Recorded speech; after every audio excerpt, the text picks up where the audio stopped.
Yeah, I mean, email always works. That's in B2B lead generation. Yeah, you have to keep in mind that, go back to the days when we would do everything by phone or a lot, right? You might do some B2B. B2B companies might do some advertising, might do some direct mail, all that stuff. But the core of lead generation was two things. You used the phone to get in the door and set up an in-person face-to-face meeting, let's say, or you were literally boots on the ground and you were walking it, right? So you're doing face-to-face that way. Obviously, over time, getting people on the phone got harder and harder. And then, COVID basically completely blew that apart because once everybody retreated to their home and companies and receptionists could say that they couldn't get a call to someone, they weren't allowed to transfer a call or they couldn't transfer a call, which a lot of times wasn't true. They just were trying to avoid any kind of cold calls coming into their people. And then you had the phone trees on top of it. Like the phone as a methodology is just very, very difficult from a lead generation standpoint at this point. It's just very difficult to make work, especially when you're talking about salaries in the United States. So having somebody on the phone that's making 50, 75, 100 plus thousand a year as a base, whether they're BDR, SDR, or sales, account executive, account manager, it's very hard to make work. Now, like we talked about earlier, there's times when that still makes sense. If your audience that you're targeting is really narrow, sales reps, account executives, account managers have a very narrow list of people to go after, let's say 1,000 or 2,000, then they have to go out and get them. And they're still going to have to use phone and voicemail and email and LinkedIn and walking in and all those things to get to that target audience. But if you have a pretty wide net to go after, a wide audience to go after, then it just doesn't make sense to use the phone anymore, especially with reps in the United States. Now, you can hire BDRs in the Philippines, Southeast Asia, Latin America is great, and your cost factor goes way down, but it's still the effectiveness is hard because the number of decision makers you're getting on the phone per day is still only 3, 4, 5 a day. So you're getting what, a lead a day? It's just the math is hard to make work. So email is the most effective medium because everyone in business still has an email address, 99%. Right? There's a handful of tech companies that have now gone away from it with some of their staff, but the reality is almost everyone has email. So it's the most effective methodology or medium to get to people.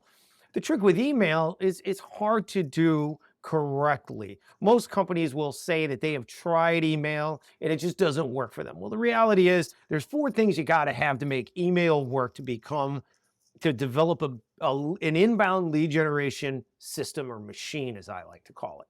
Right? You got to have 4 things. You got to have the technical setup, you got to have the targeted list, you've got to have the right format, right? And you've got to have the message and call to action, those 2 things together. You got to have all 4 of those things. So when I sit down and I talk to companies that say they've tried email, rarely do they actually have any one of those things correct, much less all 4. That's just the truth. They just generally don't. Let's walk through those different parts one by one. First of all, from a technical setup standpoint, you've got to have, you've got to have a dedicated domain so that you're not burning or having any impact on your main domain. You've got to have your DNS settings, your SPF, your DKIM, and your DMARC.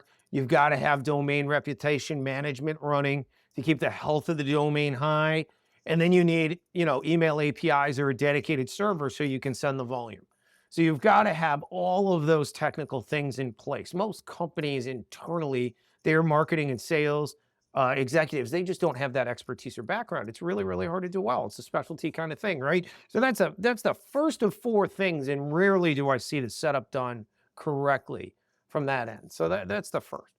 Then the second thing is you got to have a list. You got to have a niche, not a niche, a targeted list of titles and types of companies and size of companies that you want to go after. And you want that list to be relatively big to do any kind of volume. Like I like to see clients have a target contact list of when I build in the system for them. I want to see that target audience be 100,000 plus if in all ideal circumstances. And some of my clients have 2 million plus in there to go after because they're going after all owners of every business basically in the United States that they can find, or almost all, right? But if the list is only 5 or 10 or 20,000, then automated email really isn't the right medium at that point because it's just too narrow of a list, or you could still run it, but you need to do it at much lower volume per day. And you still need to have reps then to go attack that kind of list. But if you've got tens of thousands and certainly 100,000 plus, now you have a starting point to build a system to go after it. But when you do, it has to be the audience you are trying to go after, right? Because you don't want to be sending emails to people that are not relevant to the pain point you solve, right? To the products and services that you offer. So you got to have the list. Third thing is you got to have the right format. So what I specialize in is one-to-one text-based emails, right? So the type of thing you would build theoretically in a CRM, right? In what they call sequencing. So that kind of format is the right format. The problem with CRMs is they can't do the volume because they connect through Google Workspace or Microsoft 365, and they're limited to just a few hundred emails a day typically. And everybody pretty much does it with threaded emails, which doesn't work anymore, right? So a sequence of emails, as they like to call it, which doesn't work anymore. It comes off as automated and tired and like you didn't make any effort, right? So the format though needs to be text-based, one-to-one text-based emails from a person to a person, not an HTML graphical email. It's a blast that you would use constant contact, or you might use MailChimp, that you're sending an advertisement out to people. That doesn't work. The format is starting a conversation. Do you have this pain point? And from a person to a person. So that's the format, text, right? 100% text. And then the fourth piece is the message. And it starts with, do you have this pain point, right? So do you have this pain point? If you do, we can help you or I can help you solve it. Here's what I want you to do next. And the call to action is the key component. So even if a company got all the other pieces correct, one of the things I see as a missing key or what they get wrong is that they try to get people to book on that first email. They're putting their calendar in that first email and say, hey, if this is your pain point, schedule a call with me. People don't work that way now. In B2B business development, they want to chew on what you have before they'll dedicate their time. Because the one thing everybody has in common that you're trying to target is that they're busy, right? So they're protecting their time and their money. When you cold call people, they're always going to protect their time and their money.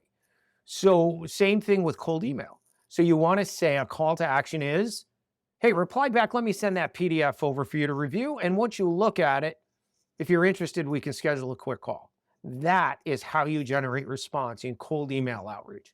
And that's the kind of messaging that works to generate leads in a systematized fashion. So you're generating leads day after day after day, like a machine, right? So the four pieces again, technical setup, you got to have the right kind of list. You got to build a targeted list. You got to have the right format, text-based, one-to-one emails, and your messaging has to be get them to reply. Not go here, not go to this link, not come to our webinar, right? Not, you could talk about a webinar and you could have that as the ultimate goal, but that's not the first email. And then that messaging piece is get them to reply. Get them to raise their hand and say, yep, we have that pain point. Sure, send that thing over, right? Send that PDF over. That's how you generate inbound leads with email marketing in a modern fashion and really get it to work like a machine.